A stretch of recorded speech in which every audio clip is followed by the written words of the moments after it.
Good morning. This is the Blaine's World podcast that can be heard each week or found each week on Facebook, YouTube, LinkedIn, a couple other places as well. We'll soon be on Spotify and other places like that. I'm your host, Blaine Greenfield, and I'm here in my Zoom studio in lovely Fairview, North Carolina.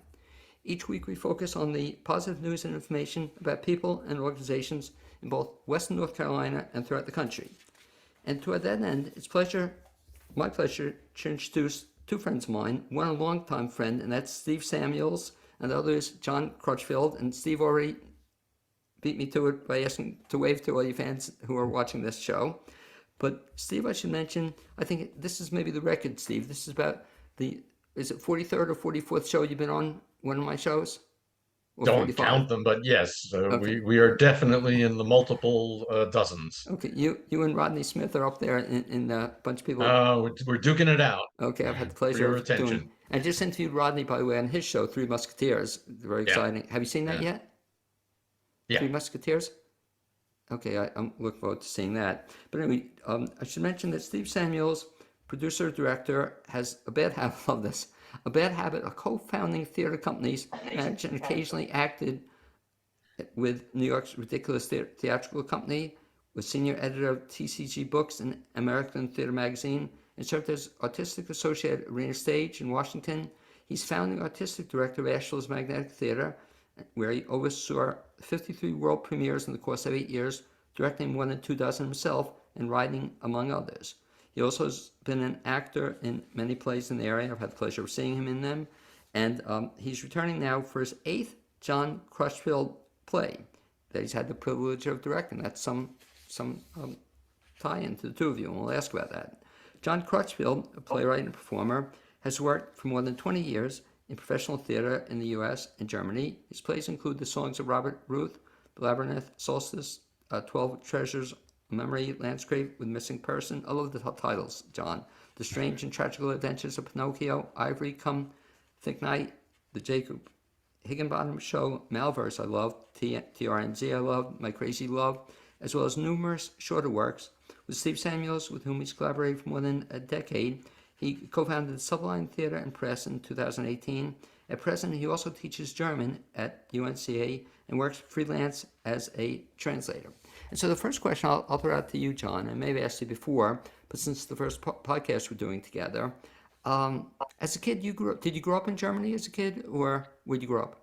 No, I did not grow up in Germany. I was actually born in Austin, Texas, but grew up in Boone, North Carolina. My family moved to Boone when I was maybe six, I think, seven.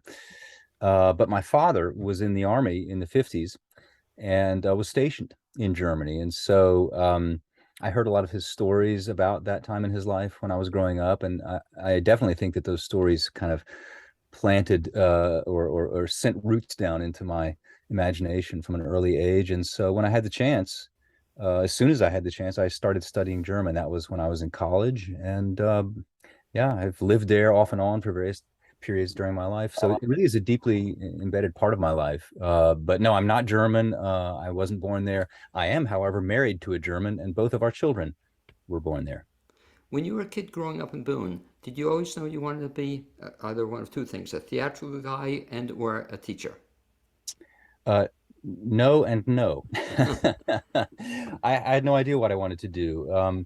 I was actually much more interested in visual art when I was a kid. I was an assiduous drawer, painter, tinkerer, though I have discovered as I was going through some boxes at my mother's house that I did apparently like to make little books. I never wrote anything in these little books, but I was making little books, presumably with the intention at some point of writing. But I do know as well that I guess the closest thing would be when I was in about seventh or eighth grade and life started becoming complex for me. I started journaling. I think that was really my first experience trying to articulate my thoughts and maybe discover new thoughts through writing. And that practice of journaling, I would say, really is a very important part of my life today, but it may have been the beginnings of my life as a writer, I would say. Do you remember your first play you were in? Oh gosh, the first play I was in, I I think, warned you, John. I uh, knew Blaine would ask. yeah, you did warn me, Steve. I should have thought about this.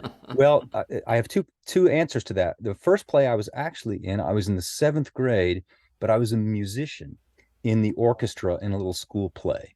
Um, the next year, though, in the eighth grade, I was in fact in, I guess, two different school plays. My English teacher at Hardin Park Elementary School in Boone, the only public school there in Boone, she was a real drama fan, and she actually went on later to become the drama teacher at the high school.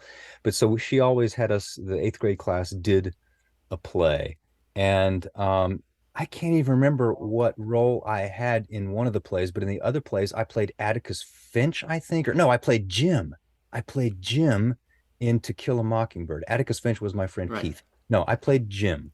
Well, That was my first acting experience, probably. I asked that for a reason, and I don't know if I've shared this idea with you, Steve, but I have this idea I want to do for a local theater company. I want everybody to recreate their first role, because when you did Jim, I assume you folks probably didn't videotape it then, or did they? But No, but I know of no record that exists of that but of tell that me, production. I don't know if you, but for your kids, wouldn't that be too cool if they could see you do, Jim, all these years later? Wouldn't that be a fun thing to do?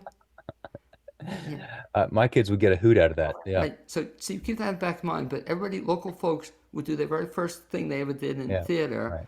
and we'll show that going. So Jim was your first role, and then kind of the bug took off from there. Well, there was a long hiatus. I mean, I didn't really do theater in high school. I was much more interested in visual art, as I said. It really was not until I I made my escape from graduate school at about age 30 that I got seriously interested in theater, and that was because mostly of a friend of mine with whom I'd grown up in Boone. He had become a theater director, and he is now actually the artistic director at the Honolulu Theater for Youth.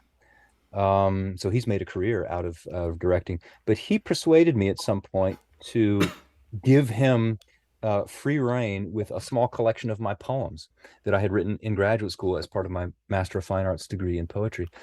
And he made a play out of those, or made a performance out of those poems when we were both in residence at the North Carolina Governor's School. I want to say this was 1998.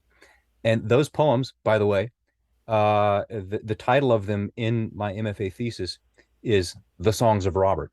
So the play that the current project is the, I guess, sequel to, that play actually is rooted in a group of poems that I wrote in my 20s. So a long, long time ago. But that's how I got into theater. It was really because my friend said, "Hey, I want to stage these poems." And I was very skeptical, as any rational person, of course, would be.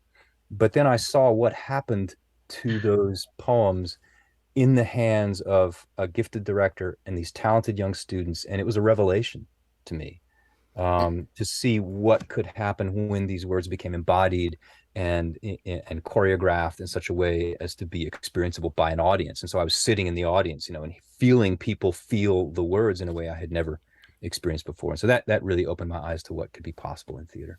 And that's where we sort of have Steve come in, and we'll bring him in a Yes. second. But Steve now is the guy, putting on, a lot of your stuff. But one other question, if I can, John, in terms of all the things you've done, in terms of writing, performing, do you have a preference as to what you like best?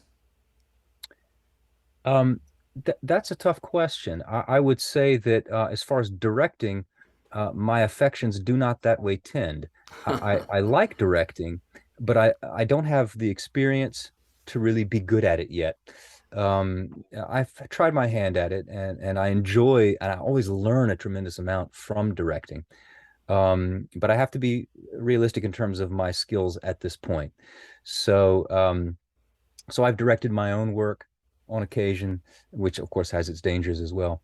I would say really that writing is where my heart is as far as this art form, but I do love acting as well if it is a text that I can connect to. I could never be a professional actor because I really just, there's an internal resistance to working on shows that I don't feel connected to. And that's a limitation, of course, for me. So if I feel connected to the material, then I can really enjoy acting. And one of my most profound experiences as an actor was actually in a play that Steve wrote. This was one of the inaugural productions we did back in the day at the Magnetic Theater. It was Steve's play When Jekyll Met Hyde. And Okay. that was just an amazing script and an amazing project, and I loved it. So yeah, based on that, I would say, oh, I'm an actor through and through. But but no, that was a very unique experience, and I wouldn't say that my heart it could possibly be in every acting project that someone would possibly offer me. By the way, one of the things I used to love about teaching was I got to act as well. Yeah, yeah. Well, It's your you're right. stage, and you're trying Teaching to is a very performative craft. for Absolutely. sure. Yeah. And Steve, before we get into your background, let me just ask the thing I've been wondering about today, and that is that you and John have this somehow amazing collaboration together for like 10 years. How 13, but who's 13, counting? exactly. First of all, how did you first meet each other? And then talk about the collaboration, if you would, Steve.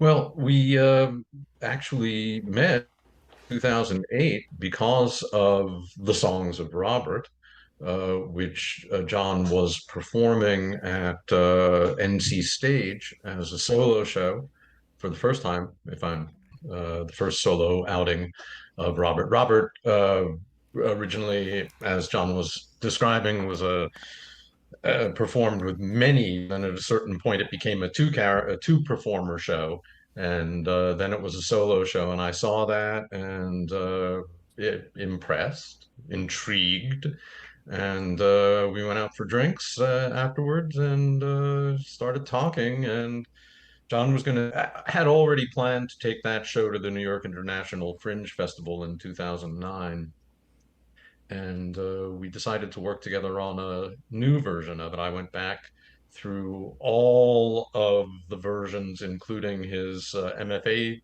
thesis, a book of poems, and changed some things around and reoriented the way it was performed a little bit. That's how we started the Magnetic way back when, and it was an extraordinary thing. We did it first at the BB, which is where we will be soon with the sequel, Robert Returns, starting September 15th. And we took it to the New York International Fringe Festival, where we came home with an outstanding performance award, which was wonderful and encouraging, to say the least. We produced it multiple times here in Asheville after that because it was really popular. And yeah, that was the beginning of a wonderful friendship and collaboration, which, as all friends do, we've had our ups, we've had our downs, but it's really settled over the years into something truly extraordinary for me. I'm sure for John as well. I mean, we know each other very well. We speak enough of a common language that it's just kind of a profound pleasure now to work together. It's Now, really very special. do you also work with John with the part of it, the Sublime Press? Is John Well, involved with you on that? yeah, we've published five plays so far. I can't even remember. I think four so far. John's play, My Crazy, My Love, which I had the privilege and pleasure of directing and performing in when was that? 2019? Yeah, the fall of 2019. So we've published My Crazy, My Love. We've published David Hope's wonderful play, Washington Place. We've published Mary Edith Burrell's wonderful and enormously funny solo show, hashtag Ouch, my play, American Arcade. So, and there'll be more to come. But yes, when we broke up the band with the Magnetic Theater, if you will. John and I and several of our close compatriots, including Todd Weekly, who is the director of the Cardboard Sea, which has a show opening in association with the Sublime Theater on September 1st and running the Thursday through Saturday, September 1st through the 10th, is it? Thursday through Saturday, 7:30. It's called The Cleaning Ladies, and that is I hope people will come to see it. Tickets are available for both shows at www.thesublimetheater.org. And wait a second. But Todd Do you and spell? Do you Henry spell? Williamson and Christy DeVille and David Hope, these were a group of people who got together and founded the Sublime, And when you talk about where the website, you spell theater the correct way. Is that it? well, that depends think it's correct. We spell it E-R. Theater E-R. What? Theater. Oh wait, I'll have to remember that because Yeah, the again, Germans and most Americans would actually approve, but well, the British. Let's get the French. well, Les help me with that, John, French. from a teaching standpoint. So, is there a correct spelling of theater? Oh gosh. Um, Probably if you looked in the dictionary, it would say both are correct, Right. Okay. Because which yeah. is just deeply disturbing. I mean, who can tolerate ambiguity in this life? Well, You no. know? Thanks for sharing that. Anyway, the Sublime Theater, theater.org. Okay. Please visit. And we'll also Tickets are talk. cheap. They are really, and they're bargain. Anything I will tell you, anything that Steve is involved with, and John as well, you're in for a treat. And I'll also tell if I can add this based on some of the stuff, John, I've seen of yours. It will be something that's not traditional in the sense you won't see it elsewhere. Which is kind of cool. That some of John's stuff. Like what was the one I mentioned that when it began with th? What was that one? TRNZ. Yeah, I just, I haven't seen anything quite like that. So that was quite a treat to see. And anything, like I said, Steven is involved in, you'll see that's the case too. And so we'll just talk a little bit about your background. If I can ask you to condense it in what, like 30 minutes or less, if we can give the Reader's Digest version. Do we need to know now? I Well, no, thought just curious. anybody who pays attention to Blaine knows everything about me. Well, no, when, but Steve, so same thing too. When did you start getting in theater? Very answer to your question about the first performance, which perhaps you've forgotten, is I played a cat. And no, I will not be reprising that role. Nope, how, nope. how, And it how, wasn't in Cats. how old were It you? was way before Cats. I was 6. Okay, that was your first Anyway, role. I grew up. I mean, I also grew up doing music and writing. But yeah, I mean, I in all through junior high school and high school, in summer camp musicals, occasionally. A farce was one of my earliest straight plays. I played the lead role in Charlie's Aunt once upon a time. Yeah, then I majored in theater in college and founded my first theater company there, and had another company immediately after college, a rural theater troupe back in the day in cow country in New York, and moved to New York, had another theater company, worked with the Ridiculous Theatrical Company for extraordinary, ended up at Theater Communications Group for 8 years. Eventually, I landed at Arena Stage, as you mentioned, in DC, where I was the art for a couple of years.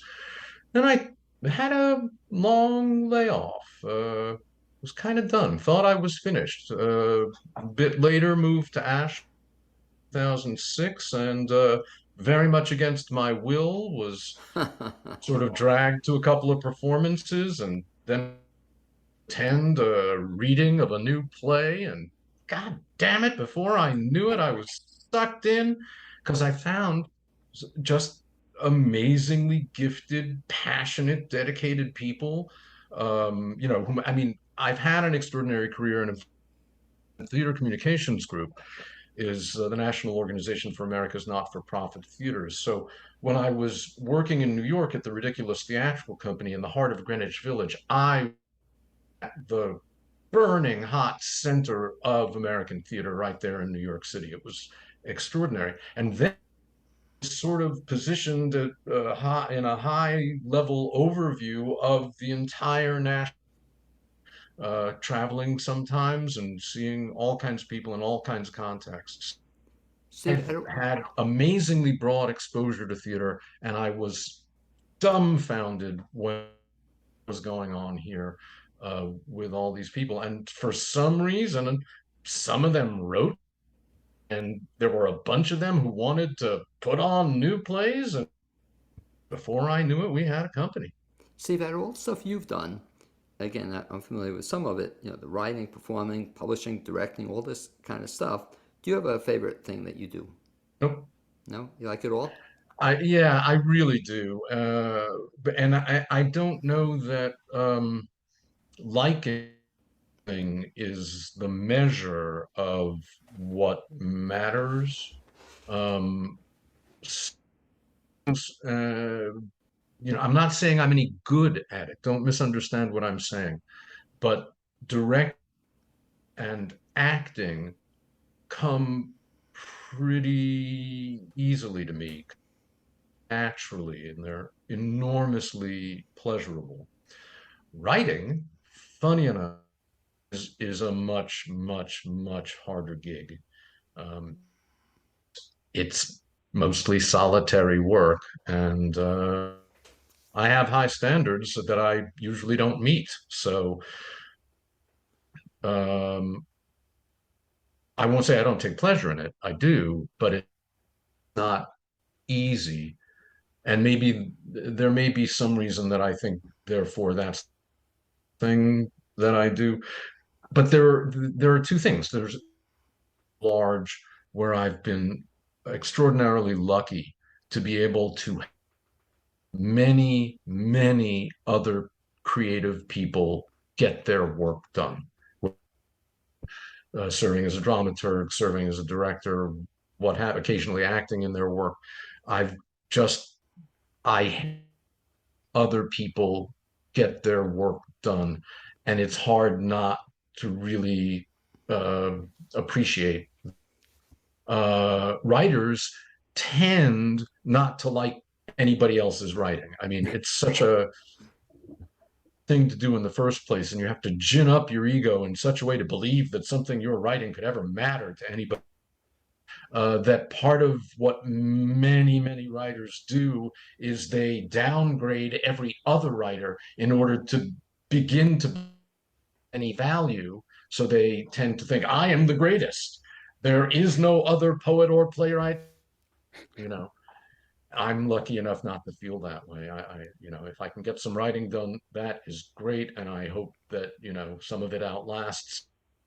Um, but I don't know, producing, directing, acting, working, it's great. I won't say it was my favorite Steve Samuels role, but the one I always remember, of course, is when you did a host show in a birdcage. What was that all about? It was called The Man with the Birdcage on His Head, and it was a solo tour of my theater life. And what it was referencing was that the first time I managed to appear on the stage theatrical company where I did everything imaginable behind the scenes, but the resident genius Charles Ludlam did not me on the stage. But I did finally end up in one of his plays, well, the first of them that I did, Exquisite Torture. And I played 7 or 8 different characters, a nursing nun, but the role was a waiter with a birdcage on his head. And that's, and I thought that was a funny place to situate that show. And it's a funny thing to see a whole show with the actor wearing a birdcage the whole time. So I always remember that.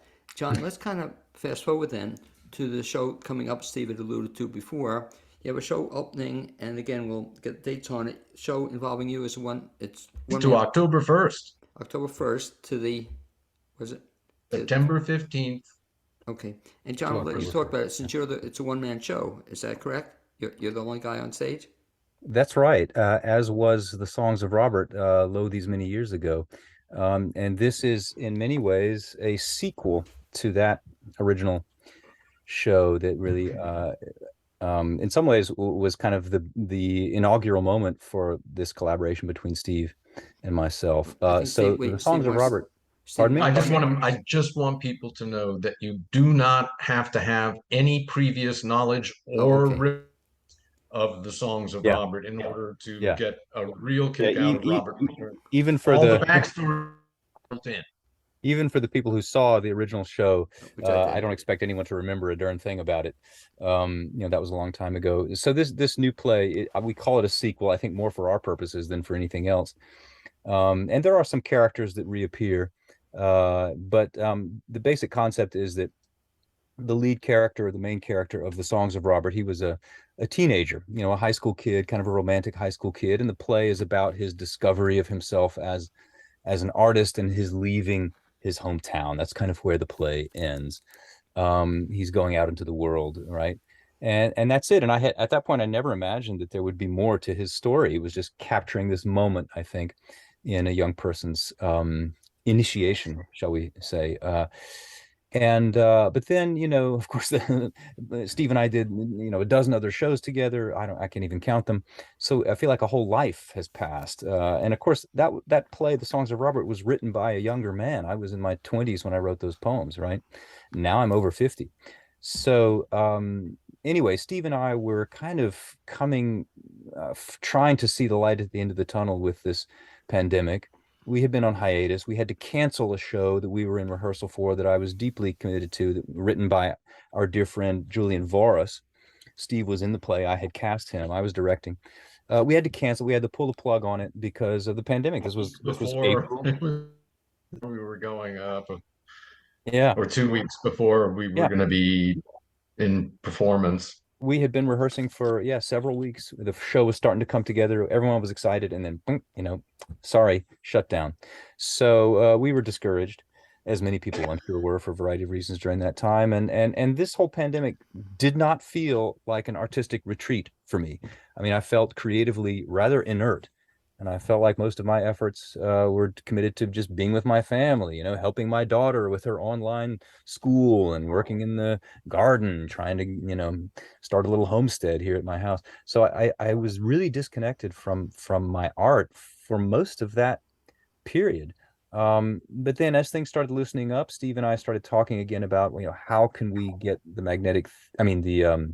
Sublime Theater, how can we reconnect to our audience? What can we do to kind of reinvent ourselves in a way? I mean, we had been busy with the publishing side of the Sublime for much of the pandemic, but we had not been performing anything, and I hadn't been writing either. Maybe Steve, you had been writing, but I had not been writing. I've been writing fiction. I had Okay. no, like you, I was inert in relation to Yeah. the theater. So that was a rough time, but then Steve sort of approached me, and we talked about what kind of show could we possibly do. Well, we don't want a downer. I did have a play I had been working on prior to the pandemic, and I described it to Steve, and he said, I don't know. That sounds kind of depressing, John. I said, well, okay, yeah, maybe that's not what we want. And he actually suggested, well, what about, we're coming up on the 20-year anniversary of our collaboration. I don't know, 15 years, whatever, however many years. Why don't we, I mean, we're coming out of this phase of inertia. Why don't we reconnect to our roots somehow? Maybe there's a sequel to the Songs of Robert. Have you thought about that? I said, no, Steve, I have never thought about that. And that seems like a really absurd idea. But with his encouragement, I tried hand at it. I just sat down and started, writing some speeches. And lo and behold, things started emerging rather quickly. If I may say, it was kind of remarkable. I mean, part of what I was trying to figure out was how could we, I figured we needed to do something kind of small so Yeah. that there weren't too many people involved, so that we might be able to rehearse it as much as possible in advance. And then when health conditions allowed for us to come back to the theater, we might be able to rehearse for a couple of weeks and then just go with it. So that was, and John hadn't been on stage for a while and kind of had a hankering, and I also knew he had a while, and somehow all of those things coalesced in my head to, hey, wait a minute, what about, where's Robert now? What's Yeah. going on? And response was, oh my God, I can't do that. I don't write poetry anymore. That's not possible. And 3 days later, Now, John, and they were good. Yeah, and it, so it came back to me rather quickly. But yeah, but what Steve's pointing out is there was, of course, a practical side to this, and of course the theater is a practical art form. Yeah, we needed something small, portable, that could potentially, in an emergency, be canceled if necessary, and then remounted later. And of course, if you got multiple actors and everything is lined up and the schedules are lined up, and then you have to cancel, good luck finding everybody's time to come together again. So this was in a way a kind of strategic, doable project that would get us back into performing new work. But yeah, the script actually came rather quickly, and the concept is essentially we revisit Robert. He's now a middle-aged man, and he's returning to his hometown. There are a variety of reasons. I won't give them away, but I do feel like this play has a stronger plot dimension than the original play did. So there is a story here. There's a mystery. There's a question that gets answered. And I also feel that there.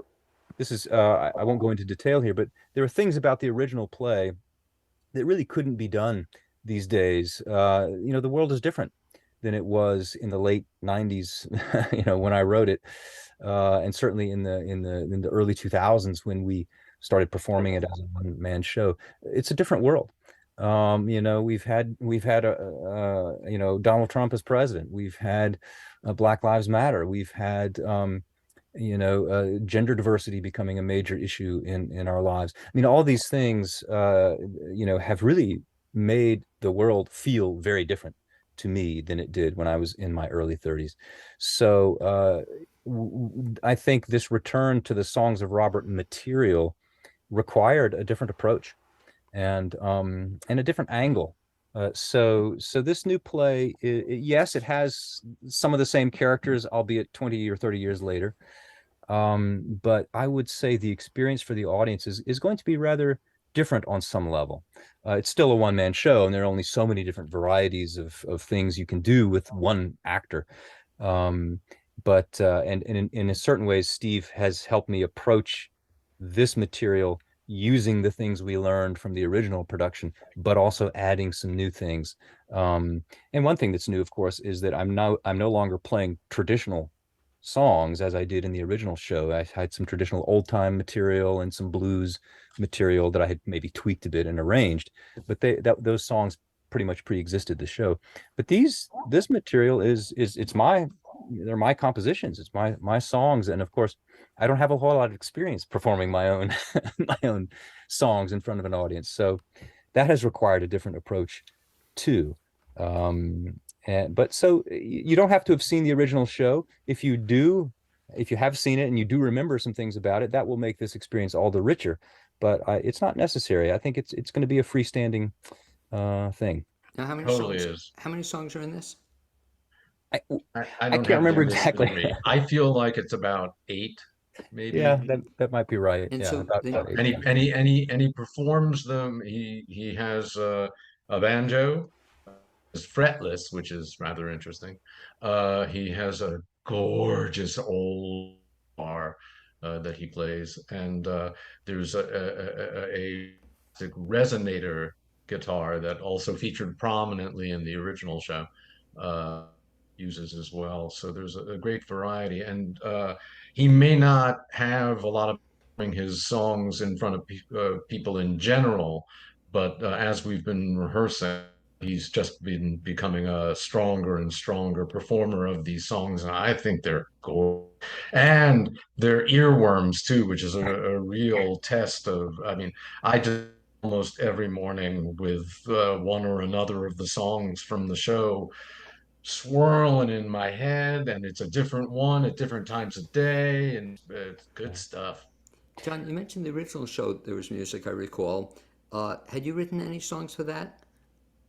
Well, there is actually one song in that Okay. original show that I did write for the show, but it came about in an unusual way.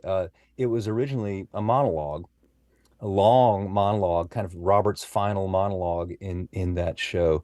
And then I added music and I made it kind of a Sprechgesang, a sort of speaking singing, right? So yes, I sing, but I'm really just reciting at a rather, robust clip, the monologue, but playing music to it. So it's kind of a halfway thing between a song and a poem.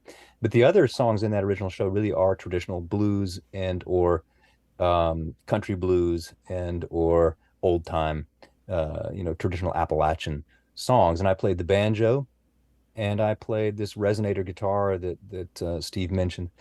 But I'm a little bit self-conscious about these things now because my brother-in-law is a man named Holiday Childress, who Oh, is okay. a virtuoso musician. You probably know him, Blaine. Yeah, He's a local you guy. helped me get him. He was on. I interviewed him Okay, about very a year good. ago. Yeah, Good and guy. he's the kind of human being who can make a guitar do anything he wants it to do, and he can make his voice do anything he wants it to do. So, I mean, his gifts are in a different league. And so I'm a little bit nervous to do my, rather well, let's just say workable songs in front of an audience in which he would be sitting. But I have other musician friends in town who are just extremely accomplished performers. And so this is going to be going a bit out on a limb for me, but that makes it exciting. And certainly Steve's help in helping, I suppose, helping me perform these songs in character. That is going to be, I think, key to their success. If I were just standing up there as John Crutchfield and trying to perform, I mean, I don't know if that I could do that. Well, That makes sense. the thing has me looking forward to it. I'm thinking that I want to make sure I see this, because then this will be uh, Robert Returns, and so I wonder what's going to happen in 20 or 30 years from now. Then we get the third and final Yeah. Robert, whatever we call it, but something Yeah, to it's look got to. forward to. Never say never.